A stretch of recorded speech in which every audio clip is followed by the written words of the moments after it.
Hi guys, ನಾನು shoot ಮಾಡೋಕ್ಕೆ ಬಂದಿದ್ದೀನಿ ಬೆಳಿಗ್ಗೆ ಹೊತ್ತು. ರೇಷ್ಮೆ ಗಿಡ ಸ್ಟಾರ್ಟಿಂಗ್ ರೇಷ್ಮೆ ಈ ಥರ ಇರುತ್ತೆ. ಇದು ರೇಷ್ಮೆ ಉಣಿಸೋ ಸಸಿಗಳ ಬರುತ್ತೆ, ತಂದು ಉಣಿಸ್ತಾರೆ. ಈ ಸ್ಟಾರ್ಟಿಂಗ್ ಈ ಥರ ಇರುತ್ತೆ. ಇದಕ್ಕೆ ಗೊಬ್ಬರ ಅಂದರೆ ನೋಡಲ್ಲಿ ಕೆಳಗೆ ಹಾಕಿದ್ದಾರೆ. ಅವಾಗೆ ಇದು ಯಾವುದು ಹಸುದ ಗೊಬ್ಬರ ಹಾಕಿದ್ದಾರೆ ಅಷ್ಟೇ. ಅದಕ್ಕೆ ಅತಿ ಹೆಚ್ಚು ನೀರೂ ಬಿಡೋದಿಲ್ಲ. ಎಷ್ಟು ಬೇಕೋ ಅಷ್ಟೇ ಬಿಡ್ಬೇಕು. ಜಾಸ್ತಿ ಬಿಟ್ಟರು ಕೆಳಗಿನ ಬೇರುಗಳು ಕೊಳ್ತೋಗುತ್ತೆ. ನೆಕ್ಸ್ಟ್ ನಾನು ಬೆಳೆಯುವಂತಹ ಗಿಡಗಳನ್ನ ತೋರಿಸ್ತೀನಿ. ಸ್ಟಾರ್ಟಿಂಗ್ ಆ ಥರ ಇರುತ್ತೆ, ಬರ್ತಾ ಬರ್ತಾ ಈ ಥರ ಬರುತ್ತೆ.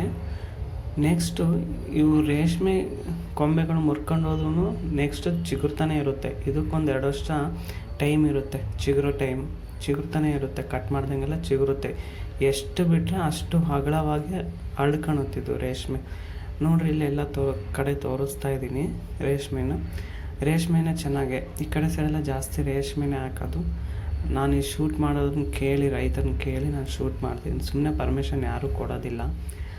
ನೆಕ್ಸ್ಟು ನಾನು ರೇಷ್ಮೆ ಏನಕ್ಕೆ ಬರುತ್ತೆ, ಉಪಯೋಗ ಏನು ಐತೆ ಅನ್ನೋದನ್ನು ನಾನು ನೆಕ್ಸ್ಟ್ ವೀಡಿಯೋದಲ್ಲಿ ಹೇಳ್ತೀನಿ. ನಾನು ಇದು ರೇಷ್ಮೆ ಏನಕ್ಕೆ ಯೂಸ್ ಆಗುತ್ತೆ, ಅದು ಯಾಕೆ ಬರುತ್ತೆ ಎಲ್ಲ ಮುಂದೆ ನೆಕ್ಸ್ಟ್ ವೀಡಿಯೋದಲ್ಲಿ ಬರುತ್ತೆ. ಇದು ಫಸ್ಟ್ನೇ ವೀಡಿಯೋದಲ್ಲಿ ಸ್ಟೆಪ್ ಬೈ ಸ್ಟೆಪ್ ಇದೆ. ಇದು 4 ವೀಡಿಯೋನೋ 3 ವೀಡಿಯೋ ಬರುತ್ತೆ.